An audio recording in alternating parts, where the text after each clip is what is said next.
자, 오늘은 사기 피해자가 경찰 조사를 받을 때 절대는 해서 안 되는 말에 대해서 용성호 변호사님하고 이야기를 나눠볼까 합니다. 요즘에 유튜브 올라가니까 제 주변 지인들이 유튜브 보면서 아우 김은찬 변호사님 너무 잘생겼다고 막 이런 얘기들 진짜 많이 하더라고요. 사기 아닌가요? 네. 사기가 아니죠. 왜 아닐까요? 아셨잖아요, 본인도. 제가 거짓말 한다는 걸 아셨잖아요.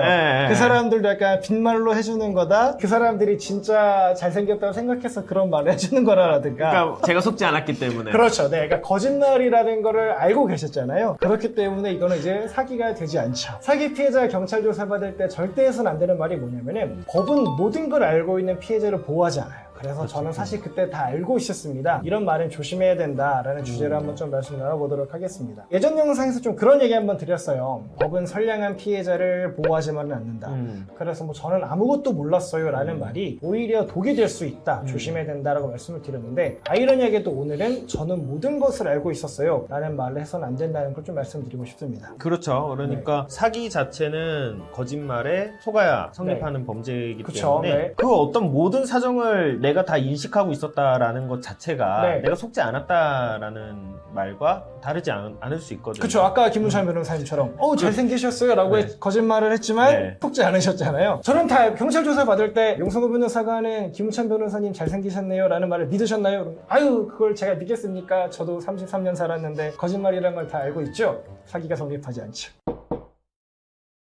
그럼 한번 요거 관련해서 네. 좀 예를 한번 들어주시겠어요? 일반적으로 차용금 사기에서 이런 얘기가 좀 많이 네네네. 나와요. 예를 들어서 뭐 친한 지인이 친구가 야, 나 정말 급해서 그러는데 1,000만 원만 빌려주면은 내가 바로 갚을게 라고 말해서 돈을 빌려갔는데 이제 갚지 않아서 이제 그걸 고소하려고 한다 이런 상황을 한번 생각해 볼게요. 근데 경찰이 피해자 조사하면서 이렇게 물어볼 거예요. 친구가 돈 빌려갈 때 그 사람 사정 어땠는지 좀 알고 있어요? 라고 물어봤을 때 만약에 제가 그 친구랑 진짜 친해요. 예를 들어 김은찬 변호사님 우리 뭐 엄청 친하잖아요. 그렇죠. 아이고 집에 숟가락이 몇 개인지도 다 알고 있을 정도예요. 월세 못 낸지도 막 몇 개월 넘었고 공과금 못 내서 수도 가스 다 끊겨 있었고 집에 소득도 뭐 변변치 않았고 그래도 어떻게 급하다니까 빌려줬지 라고 대답했다면 사기죄가 성립할까요? 이상 성립하기 어렵죠. 네, 성립하기 어렵죠. 왜냐? 지인은 친구는 갚을 능력이 없음에도 불구하고 금방 갚겠다라고 거짓말을 했어요. 하지만 빌려준 나는 이 사람이 금방 갚지 못할 거다라는 걸 이미 다 알고 있었잖아요. 거짓말을 했지만 나는 속지 않았고 그걸 이미 다 알고 있었어요. 상대방의 거짓말에 내가 속지 않았기 때문에 사기죄가 성립하지 않는다 이렇게 볼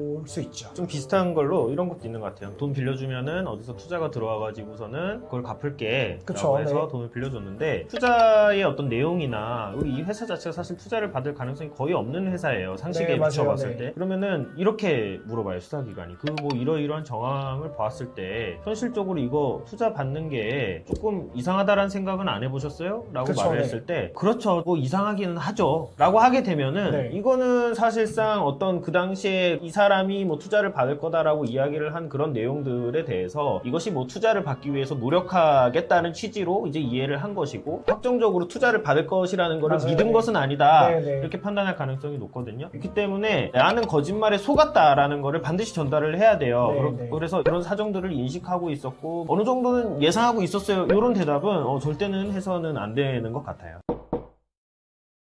뭐 아까 예를 들었던 거 말씀드리면은 저 사람은 돈 절대 못 줄 거라는 거 다 알고 있었어요. 뭐 이런 경우는 많지 않지만 뭐 이런 진술들은 많아요. 뭐 걔 빚이 있다는 거 알고 있었고 그래도 급하다고 하니까 뭐 딱 해서 빌려줬습니다 라든가 아니면 뭐 그 친구가 뭐 고정적인 수입이 없고 뭐 특별한 재산도 없는 거 알고 있었어요. 뭐 그래도 잘 갚겠거니 뭐 믿고 빌려준 겁니다 라는 진술들 일반적으로 되게 많이 볼 수 있는 진술들이고 사실 되게 일반적으로 흔한 상황인데 이렇다라고 한다면 빚이 많은 것도 알고 있었다? 돈이 없는 것도 알고 있었다? 수입이 없는 것도 알고 있었다? 그런 건 사기가 아니네 라고 이제 수사기관은 판단한다라는 겁니다. 그래서 그게 중요한 것 같아요. 내가 들었던 사실 있잖아요. 상대방한테 그쵸, 네. 들은 거짓말을 그거에 대한 자기의 해석을 풀어서 쓰는 거는 좀 위험한 것 같아요. 그러니까 그쵸, 가령 예를 네. 들면은 연말까지 갚겠다라고 하였다. 반드시 어떤 무르순수를 쓰더라도 연말까지 갚겠다. 그 사람이 그렇게 얘기를 했고 갚지 않는다. 이런 주장이 되어야지. 그러니까 최대한 빨리 갚아볼게 라는 취지로 이해했다. 그 진술 진술을 하게 되면은 이건 문제가 발생하는 거예요. 근데 이제 뭐 당연히 뭐 진술 과정에서 최대한 빠른 시기에 갖겠다는 걸로 나는 인식했습니다라고 말은 하지 않겠지만 수사관과 대화를 하는 와중에는 그런 뉘앙스로 말을 할 수가 있게 돼요. 그럼 그 사람이 그때까지 갚는 게 좀 어렵다는 것도 어느 정도는 인식하고 있었다는 취지로 네. 말을 하게 되면 이거는 이제 사기죄가 성립하기가 어려운 거죠. 네, 맞습니다. 여기 나온 중요한 포인트가 하나 있어요. 그게 뭐냐면은 사기 피해자는 경찰 받으면서 땡땡을 유의해가며 대답해야 된다라는 건데요. 땡땡의 문제는 다음 화에서 너무